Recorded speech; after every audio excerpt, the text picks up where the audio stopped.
ಒಂದು ಉಂಡೆ ಮರಿನಲ್ಲಿ ಎಷ್ಟು ರೆಡಿ ಮಟನ್ ಸಿಗುತ್ತೆ ಮತ್ತು ಎಷ್ಟು ವೇಸ್ಟೇಜ್ ಹೋಗುತ್ತೆ ಅನ್ನೋದು ಗೊತ್ತಿದೆಯಾ? ಎಲ್ರಿಗೂ ನಮಸ್ಕಾರ, welcome to our channel Maruti sheep and goat farm Tavarekere. ಈಗ ತುಂಬ ದೊಡ್ಡ ಮರಿಗಳು ತಗೋತಾ ಇದ್ದೀವಿ ಅಂತಂದರೆ ಅದರಲ್ಲಿ ಮಟನ್ ಸಿಗುತ್ತೆ. ಆದರೆ ಒಂದು ಆವ್ರೇಜ್ ವೆಯ್ಟ್ ಇರುವಂಥ ಮರಿನಲ್ಲಿ ರೆಡಿ ಮಟನ್ ಎಷ್ಟು ಸಿಗುತ್ತೆ ಮತ್ತು ವೇಸ್ಟೇಜ್ ಎಷ್ಟು ಹೋಗುತ್ತೆ ಅನ್ನೋದನ್ನು ನೋಡಬೇಕು. ಈಗ ಸಾಮಾನ್ಯವಾಗಿ ಹೇಳೋದು ಮರಿ ಎಷ್ಟು kg ಇರುತ್ತೆ ಅದಕ್ಕೆ ಅರ್ಧದಷ್ಟು ಮಾತ್ರ ಮಟನ್ ಸಿಗುತ್ತೆ, ಇನ್ನು ಅರ್ಧ ವೇಸ್ಟೇಜೇ ಹೋಗುತ್ತೆ ಅಂತ ಹೇಳ್ತಾರೆ. ಬನ್ನಿ ಅದನ್ನು ಲೆಕ್ಕ ಹಾಕ್ಬಿಡೋಣ. ಇದು ನಾವೇ ಸಾಕಿರೋವಂಥ ಮರಿ, ನಮ್ಮ ಹಬ್ಬಕ್ಕೇ ಉಪಯೋಗಿಸ್ಕೊತಾ ಇರೋದು.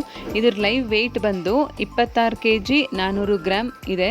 ಕಟ್ ಮಾಡೋಕ್ಕೆ ಬಂದವರು ಹೇಳಿತ್ತು ಇದರಲ್ಲಿ 12ರಿಂದ 13 kg ಮಟನ್ನು, ಇನ್ನು ಮಿಕ್ಕಿದ್ದು ಅರ್ಧಕ್ಕರ್ಧ ವೇಸ್ಟೇಜೇ ಹೋಗುತ್ತೆ ಅಂತ ಅಂದ್ಬಿಟ್ಟು, ಸರಿ ಆಯಿತು ಎಷ್ಟು ಬರುತ್ತೆ ನೋಡೋಣ ಅಂತ ಅಂದ್ಬಿಟ್ಟು ನಾವು ಇಂಡಿವಿಜುವಲ್ ಆಗಿ ಮಟನ್ನು, ಬೋಟಿ, ತಲೆಕಾಲು ಎಲ್ಲ ಸಪ್ರೇಟಾಗಿ ತೂಕ ಮಾಡಿ ನೋಡಿದಾಗ ನಮಗೆ ಗೊತ್ತಾಗಿತ್ತು ಬರೀ ಮಟನ್, ಪ್ಯೂರ್ ಮಟನ್ ಅಂದರೆ ಬೋಟಿ ತಲೆಕಾಲು ಎಲ್ಲ ಬಿಟ್ಟು ಬರೀ ಮಟನ್ನೇ ನಮಗೆ 14 kg 60 ಗ್ರಾಮ್, ನೀವು ನೋಡ್ತಾ ಇರ್ಬೋದು 14 kg 60 ಗ್ರಾಮ್ ಮಟನ್ ಸಿಕ್ಕಿದೆ.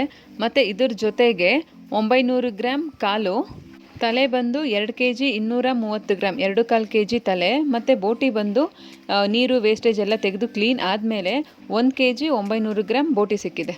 ಓವರಾಲ್ ಆಗಿ 54% ಮಟನ್ನು, 8% ಬೋಟಿ, 16% ತಲೆಕಾಲು ಮತ್ತು ವೇಸ್ಟೇಜು ಬರೀ 22%, ಕಾಲು ಭಾಗಕ್ಕಿಂತ ಕಡಿಮೆ ವೇಸ್ಟೇಜ್ ಬಂದಿದೆ. ಈ ಕ್ವಾಲಿಟಿನಲ್ಲಿ ಮರಿ ಬರಬೇಕು ಅಂತ ಅಂದರೆ ಮೇನ್ ನಾವು ಕೊಡ್ತಾ ಇರೋ ಆಹಾರ ಕ್ರಮ ಮತ್ತು ಮೇಂಟೆನೆನ್ಸ್ ಮೇನ್ ರೀಸನು. ಈ ಕ್ವಾಲಿಟಿ ಮರಿ ನಿಮಗೂ ಬೇಕು ಅನ್ನೋದಾದರೆ ಸ್ಕ್ರೀನ್ ಮೇಲೆ ಕಾಣ್ತಾ ಇರೋ ನಂಬರ್ಗೆ ಕಾಲ್ ಮಾಡ್ಬೋದು.